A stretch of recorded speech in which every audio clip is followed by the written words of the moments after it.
Welcome back, friend. Today we're going to talk about the things that block us from manifesting. And in fact, I'm going to dive into the 6 different things that tend to block our manifestations from coming to life. And if you know me, or if you've been in my program or worked with me in any way, shape, or form, you know that I believe that abundance is our natural state of being. Abundance and wholeness is who we are. It is who we are at our core. But our opportunity and the way to actually experience the abundance and the fullness of life and the fullness of who we are is to release that which is in the way of knowing it, which is in the way of experiencing it.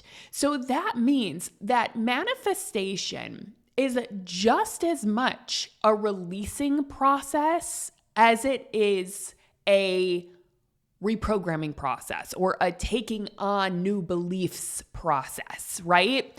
I think so often we think I need to change, I need to take action, I need to create new beliefs, I need to have more. But really, oftentimes in order to manifest what you desire, it's actually about letting go of some of the patterns and habits that are getting in the way of you just being in your fullness and you knowing that abundance is your natural state. So we're going to talk about 6 different things that you may want to shift or release if your manifestation is not coming to life. And this is a very simple episode. So you're going to be able to identify what that might be for you. And my encouragement is to really practice releasing those things. And I'm going to give you suggestions on how to do it. So let's dive into what are the 6 different manifestation blockers.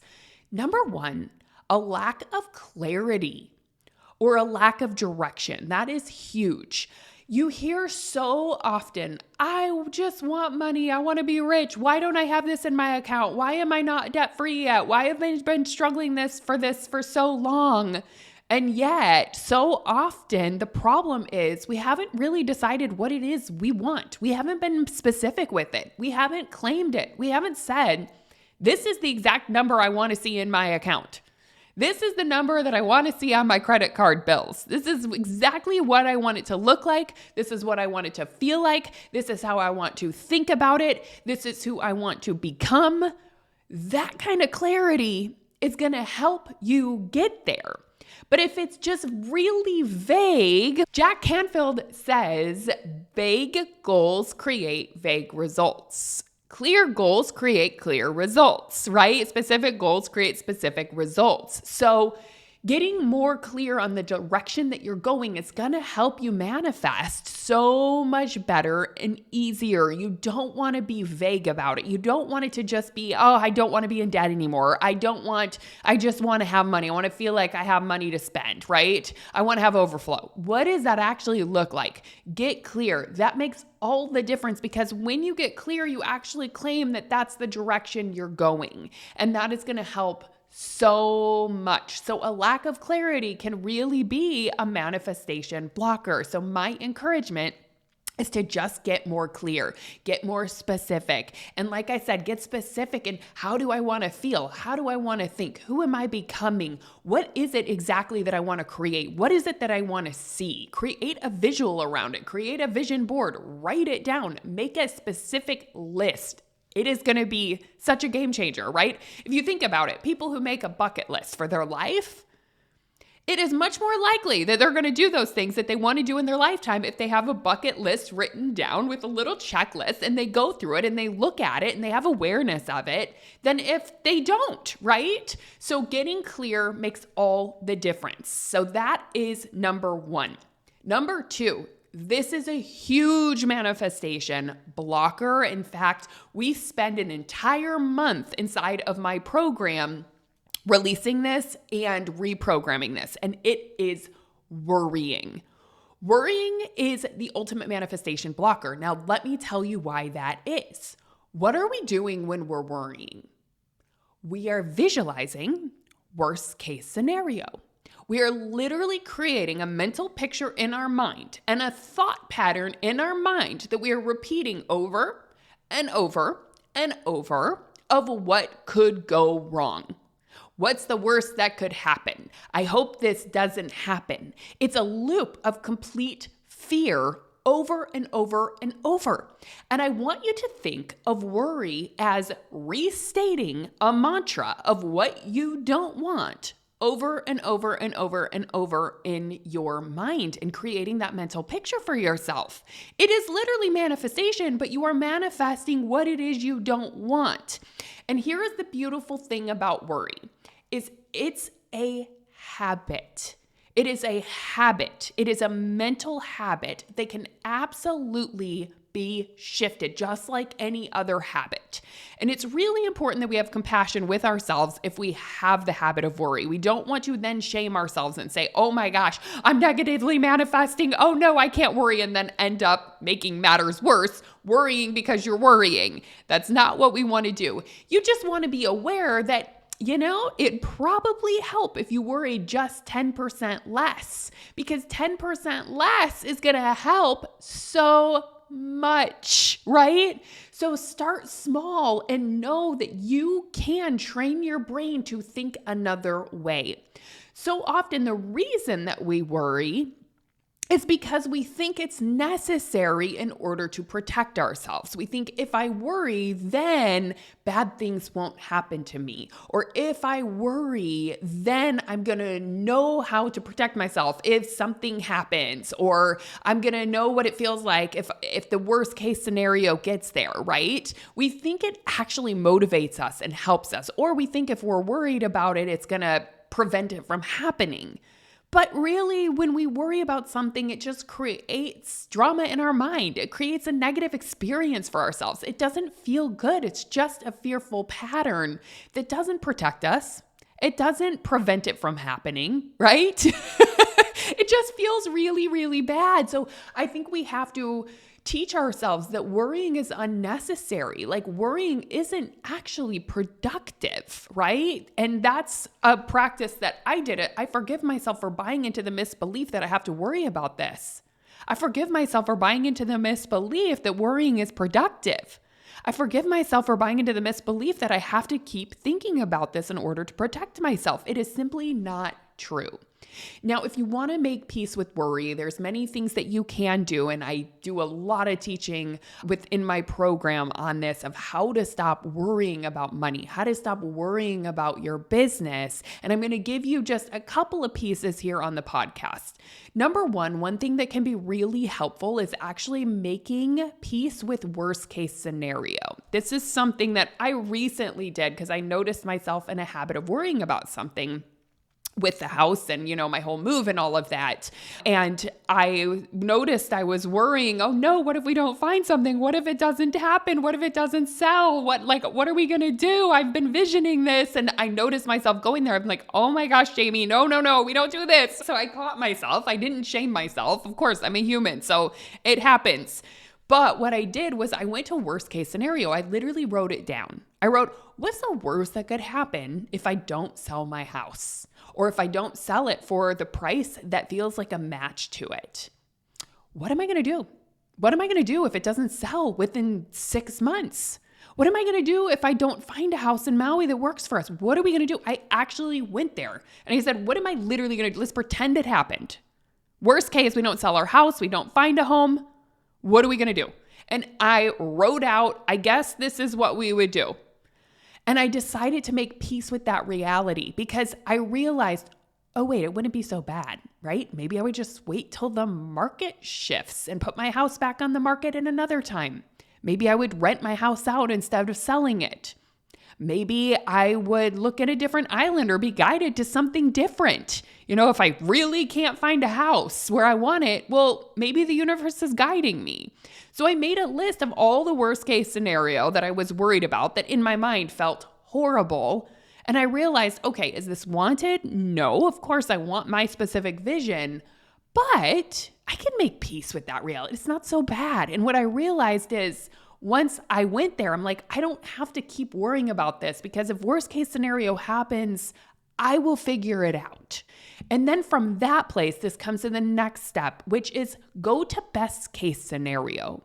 Remind your brain that there's also a best case scenario, that the way that we are looking at our future, the future is unknown. And so if we go to worst case, we're just imagining it anyways. But we can also imagine best case, and you have to sometimes bring your brain there. So that's what I ended up doing. I said, well, what if everything worked out even better than I could have ever imagined? What does that ideal scenario look like? And I literally wrote it out. What if everything works out better than I imagined? What if this is the best thing that ever happened? What if this time was super necessary that it took to sell the house, find a new house? What if it all comes together at the same time and it's even better than I could have ever dreamed of? And I literally wrote this out. Here's best case scenario. What if within a month we're moved? What if everything goes really gracefully from here? And all of a sudden, I realized there is just as much of a chance, if not more, not even if not, there's more of a chance of the best case scenario happening than there is the worst. So I just made peace with both of those realities so that my brain could take a break from like worrying about it and thinking about it. I just decided to make peace with it. Now, the other thing, if you have a habit of worrying, basically, it just means you are not in the present moment. You are in the future. You are in an unknown future that you are making up, which is so important to recognize. Worry is made up, right? We are literally imagining something that is false. It is made up. It is just a potential, and there's a million other potentials. So what you can do is come back to presence, right? And one of my favorite teachers is Eckhart Tolle because he is the master teacher at coming back to presence. This practice is huge if you tend to be a worrier because you cannot be both present and worried at the same time. So you have to learn to bring your brain back to now, back to this moment, back to today. In fact, one of my favorite things to ask myself, wait a minute, Jamie, what's true right now? In this exact moment, what's true right now? Not what could be true later, what could happen. It's what is true and what is real right now, and grounding myself in that, coming back to today, to now, to this moment. And that helps break that habit of worrying. So when you notice yourself worrying, coming back to the present moment makes all the difference. And one of my favorite thoughts that helps me a lot is, I choose this thought, which is that my future is bright, right? When we're worrying, we're kind of thinking about a negative future. So I like to remind myself, wait, Jamie, but my future is bright. I know that. My future is bright. Even though maybe I'm in a lot of uncertainty right now, even though I might be nervous right now, even though I might be emotional right now, or I might not see all the possibilities, what I know is that my future is bright and things are unfolding on my behalf in a way that I can't see right now. So practice this thought if you tend to worry. My future is bright. In fact, that can be a really good mantra for you, something you can put on your phone, have that pop up a couple times a day. It can be so powerful. Okay, now I want to move on to the third manifestation blocker, which is overthinking. It's very similar to worrying because overthinking is also a habit. It's when we go way too far in our head, when we go super, super mental, right? Meaning like we're just in our head and we're only looking at the past to decide what's possible for our future. We think we need to figure it all out in our head and we're trying to solve it in our head, and you can tell because usually you're going to feel overwhelmed, you're going to feel tired and depleted and exhausted, and it's not going to feel like there's an answer. And overthinking is a manifestation blocker. Here is why. You are not going to manifest from your head. You are not going to solve this from your head. Manifestation is very much a gut instinct. You have to learn to tune into your inner knowing in whatever way you do that. You have to go internal and get quiet, and you have to listen, and you have to feel for the answer. You have to feel for just the next step. And once that is revealed, then you can get your brain on board and say, okay, how am I going to implement the next step, right?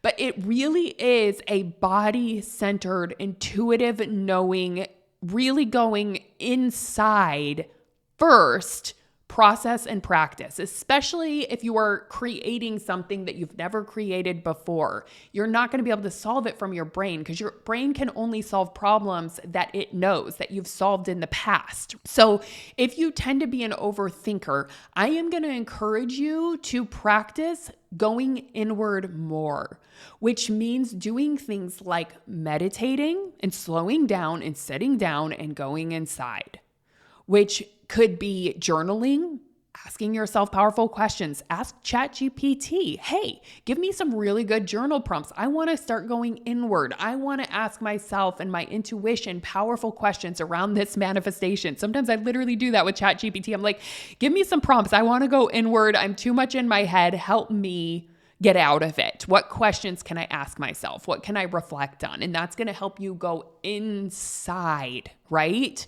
Also, with overthinking, oftentimes it's just you're doing too much. You need to get out in nature. You need to slow down. You need to take your lunch outside in the sunshine or in the nature and take a moment to just breathe and slow down. That will make all the difference. And you have to remind yourself, if I want to manifest an epic life, it's not going to come from my head. It is going to be an inward process. Let's slow down. Let's listen. Let's tune in. That's where the magic happens. All right. The fourth manifestation blocker is trying too hard. It's trying to force something to happen. That is why I am an anti-hustle coach. I am not about the hustle. And I'm not saying you don't take a lot of action. I'm not saying you don't move from inspiration and do a lot of things. I'm saying you don't hustle and that you are not trying to force it into existence through your actions and do all the things and leave no stone unturned and just go, trying to force it into existence because, my friend, you will be exhausted. You will burn yourself out. It's not going to work. Your business will only grow to a certain extent before you are burnt. It doesn't work. So stop trying so hard. And in some ways, this can be such good news, especially if you have been trying to force something into existence. That is not how you manifest. It is going to block you from manifesting. So sometimes it really is about putting your hands up in the air and saying, I surrender. Show me the way. I can't do this all alone. This is a co-creative process. This isn't just a me grinding my way into it, right? So sometimes you have to stop trying so hard. And what is wild is, yes, that can feel very scary. It can take a lot of courage to slow down and stop trying to force it or make it happen. And usually in the beginning of when you stop trying so hard, it does feel uncomfortable. That slowing down feels like I'm not doing anything. What the heck? But that's typically when, if you give it enough space, things start to align for you. That's where some magic can start happening. So I want you to ask yourself, where can I release the reins a little bit? Where am I trying too hard? And where can I lean into a little more surrender? And I did a whole podcast episode on this, on the power of surrendering and the difference between consciously manifesting and surrendering and balancing that out. So you can listen to that episode if you are in that space of like, you're just trying to force things into existence. I think you'll like that episode. It's a few back. Okay. The next manifestation blocker that I want to touch on is a biggie. This is a huge one. And this is oftentimes the one that I'm coaching on the most in order to help people release it, which is attachment. Attachment is when you are convinced you absolutely need this manifestation. You need this thing in order to feel a certain way. What I mean by that is, let's give you an example. I need my business to reach $100,000 so that I can feel worthy and successful and like I belong and like I'm contributing. And I'm not going to let myself feel successful until I've hit this income milestone. And for some of you, that might be 100,000. For some of you, it might be $1 million, right? But I see this a lot in business where people are really attached to their goals and they're literally hustling their way to the goal because they're so attached, thinking, I need this thing. I have to have this thing. Otherwise, I'm not going to be okay. And none of us are immune from this, meaning like I have it too, where I notice myself getting attached to things and I have to release that. I have to undo that attachment. And sometimes it takes some work. It takes some effort to release that attachment for me. Not effort, but it takes some internal, work and shifting and being with it and sitting with it to finally let go and let up on it. And typically when you do that, that's when things start flowing with so much more ease. And I've seen this so often where people felt like I have to have this thing. I got to make it happen. And they were using force and control and trying to make it happen. And the minute they let go and said, you know what? Never mind. I don't need it. I don't need it. Or I'm going to be okay without it. Or what would my life look like without it? And they make peace of, I don't have to have that thing. Or they do the work where they can develop the emotions that they want in advance, meaning they decide, I can see that I'm successful now before I even have this thing, right? And I'm going to start embodying that now. So they stop needing it so much. They say, I still want it. I'm still going to go for it, but I don't need it. And that is when things start to flow. So releasing attachment makes all the difference. And it can be the thing that is clogging up your manifestation is if you are too attached to it. How do you know you're attached to it? It just feels tight. It feels forceful. It feels like something you absolutely need. It feels hard. It's not something that is flowing for you. All right. And this is something you can absolutely get coaching on. It makes a huge difference. Okay, last one is, and again, I'm saying, the attachment's so important, but all of these are equally important. This one's huge. The last manifestation blocker is your limiting beliefs, right? Holding on to your limiting beliefs. And I put unconscious limiting beliefs because oftentimes we're not aware of them. And that is where getting coached or going to therapy or doing internal work or starting to meditate can help to reveal the beliefs that have been in the way of you manifesting it. Because sometimes we have competing intentions. Sometimes we think, I'll give you an example. I want to make a lot of money and I want to contribute to my family and I want a successful, impactful business. But then the other competing limiting belief is, but it's wrong to want money and I shouldn't want money and I don't want to make offers and I feel guilty if I'm charging money, right? There's competing intentions there. That's going to block your manifestation from happening. So it is so important to start becoming aware of what are those beliefs that are competing for you, that are limiting you, that are blocking you from allowing that into your life with more grace and ease. And sometimes when we just shift one belief, so much opens up for us. And I love this work around money because this is what I do day in and day out with my clients. And I see the effects of looking at your money beliefs, being willing to change them and shift them and releasing your limiting beliefs. My goodness, so much abundance is on the other side of that.